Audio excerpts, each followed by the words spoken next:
স্বপ্ন দেখতেন, সন্ধ্যায় তার জন্য শাকভাজি করতেন, সকালে রুটিতে ঘি মাখতেন।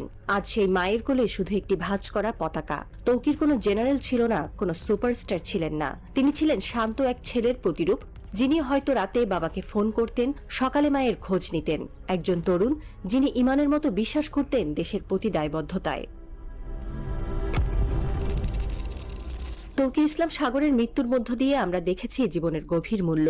এই পাইলট কেবল একজন অফিসার ছিলেন না, তিনি ছিলেন একজন নীরব ইমানদার, যিনি মিশন বেছে নেন নিজের শিরায় বহমান চেতনায়। তিনি ছিলেন সাহসের জীবন্ত মূর্তি, যিনি মৃত্যুকে বেছে নিয়ে শিশুদের জীবনে আলো বুনে দেন। তার গল্প এখন প্রতিটি স্কুলে আলোচনার বিষয়, তার ছবি এখন দেয়ালে, তার নাম এখন হৃদয়ে। আমরা ভুলে যাই নাম, পদবি, র্যাঙ্ক, কিন্তু কখনো ভুলব না সেই পায়ের ছাপ যেটা রেখে গেছেন জাতির হৃদয়ে। এই দুর্ঘটনার পর সেনাপ্রধান নিজে এসেছেন ঘটনাস্থলে। প্রেস ব্রিফিংয়ে কণ্ঠ ভারী। তৌকিরের আত্মত্যাগকে বলা হয়েছে একটি অনন্য সাহসিকতার পরিচয়, কিন্তু রাজনীতিতে নীরবতা। কেউ বলেনি কেন এত পুরনো মডেলের ট্রেনার এখনো ব্যবহৃত হচ্ছে, কেন বাজেট নেই নতুন ফ্লিট কেনার, কেন বেসামরিক এলাকার উপরে এত কম উচ্চতায় চালানো হয় অনুশীলন। এই নীরবতা এক একটা গুলি যা আহত করে কেবল তৌকিরের পরিবারকে নয়, পুরো জাতির আত্মাকে। প্রশ্ন উঠেছে, কেন এই বিমান আজ আকাশে উঠেছিল?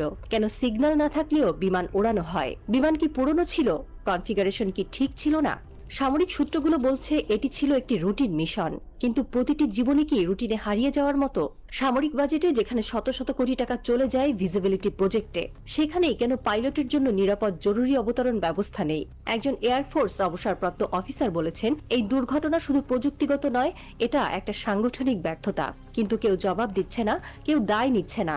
শুধু একজন মা চোখের পাতা বন্ধ করে বলছেন, ও বলতো, দেশের আকাশে যদি কোনোদিন আর নামতে না পারি, আম্মু তুমি কেঁদো না।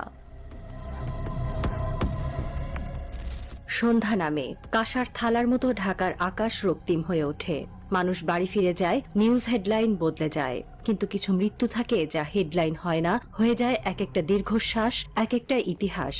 তৌকির ইসলাম সাগরের ছবি এখন দেশের বিভিন্ন স্কুল, কলেজ, অফিসে কেউ কেউ রাখে ডেস্কে, কেউ কেউ প্রার্থনা শেষে তার জন্য দোয়া করে, কিন্তু সবচেয়ে বেশি যা রাখে তা হলো স্মৃতি। ছোট্ট একটি ছেলেও হয়তো এখন থেকে বলতে শিখছে, আমি বড় হয়ে তৌকির স্যারের মতো পাইলট হব।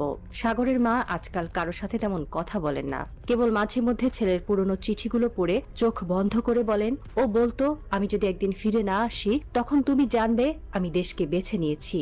আজ আমি জানি তুই দেশকে ভালোবেসেছিলি। বইয়ের পাতায় তার নাম থাকবে কিনা জানি না, জাতীয় দিবসে কেউ ফুল দেবে কিনা জানি না, কিন্তু ইতিহাস যেটা লেখা হয় অদৃশ্য অশ্রু দিয়ে, সেটা বলবে একজন পাইলট ছিলেন। তিনি নিজের